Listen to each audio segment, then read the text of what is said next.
Hi, it's Chris. Thank you for joining me. I just wanted to share some of the statistics and information I've managed to acquire. A lot of it from Freedom of Information requests. So I've got various council data on burials and cremations, and we can just compare the years of a pandemic to other years, or at least 2020 and 2021. Let's have a little look. So Herefordshire Council.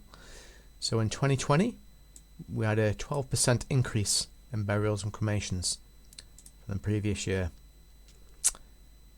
And in 2021 we had a slight decrease. It went down 2%. Bear in mind that in 2020 we had fewer COVID deaths than in 2021.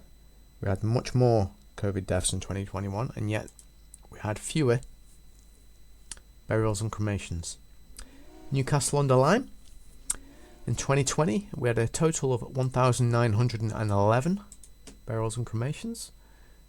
That was a 6% increase. And in 2021 we had 1,783, a 7% decrease from 2020.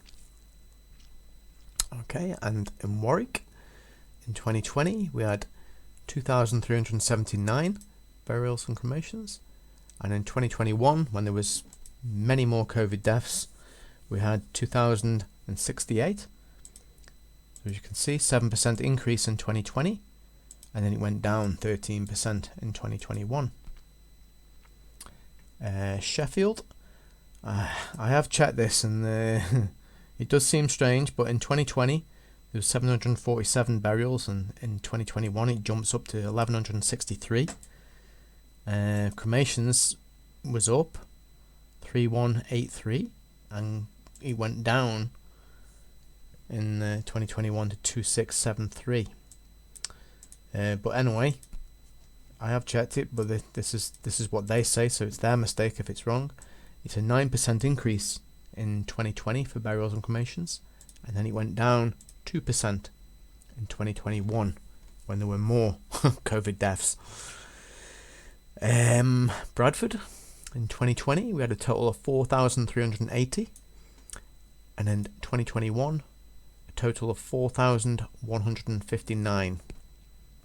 It went up 16% in 2020, which is quite a lot, to say the least. But then in 2021 it went down 5%. Okay, Wakefield in 2020, a 7% increase from the year before, and then in 2021 it went down 1%. So there we go. Stoke-on-Trent. So in 2020 a total of 3,494 burials and cremations, and in 2021 3,185. Now 2020 was pretty bad. It went up 24%, which is a lot. But then, it looks worse than it is, maybe because 2019 was such a good year in comparison. To only 2,818 burials and cremations in that year. Very, very quiet year. But the following year it wasn't. But then we get to 2021 and it went down 10%. And 2021 was a year where we had more COVID deaths than in 2020. So there we go. Looking at the national picture. Now this is the age standardised mortality rate per 100,000 of the population in England and Wales. And this is the absolute gold standard in being able to compare one year to another year as equally as it's possible to do. And on the left hand side, 1990, going all the way to the right hand side to 2021. Can you guess what year the pandemic was in? Yeah, I can't either, because it doesn't look like there was a pandemic. It looks like a pretty good year in comparison to most years, to be fair. But as we can see on when we look on the left hand side here, in 2021 was 547,000 deaths. altogether there. Even though there was 100,000 COVID deaths compared to just over 70,000 in 2020, we had 608,000 deaths altogether in 2020, which it just does not make sense. How does that make sense? It really doesn't make any sense. You had more COVID deaths in 2021, and then the number of deaths as a whole went down. And you know, with all these nurses off sick all the time, with these horrible tests that they have to keep doing, and you know, the staff shortages, I think they've done pretty damn good. Really, in 2021, they've done very well to have an age standardized mortality rate of 988. That is very, very good, all things considered, with all the staff shortages. But all this pandemic, what's it going to cost?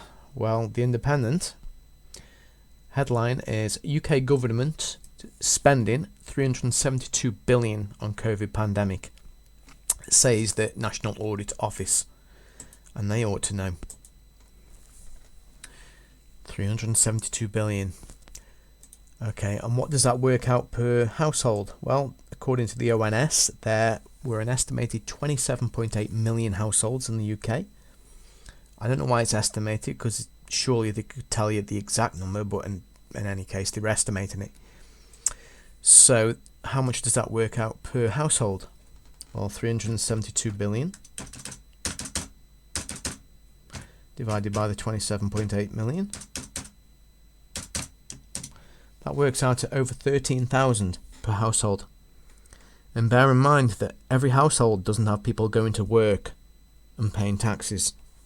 So that burden lands on the shoulders of the households that do work. I don't know what the percentage of that is. You know, maybe 60% of households work, I don't know. But that burden lies on them to pay all that money back. And it will have to be paid back. But why do they spend so much? I mean, this is something from the ONS. Okay. There was a total of 9,400 deaths in 2020 that were due to COVID-19 and were recorded without any pre-existing conditions. Of the 9,400 deaths, 1,549 deaths were registered for people aged between 1 and 64. Okay, so you've got 1,500 deaths for people that are healthy in a population, where over 500,000 people die every year. Why are we spending the billions, you know, the £13,000 per household? Why are we spending this amount of money? Why? And I happen to know from other statistics that I've looked at that between the ages of 0 to 19, that people with no pre-existing health conditions, there's only been 3 deaths. So why are they spending all this money on vaccinating healthy people that don't need to be vaccinated? You know?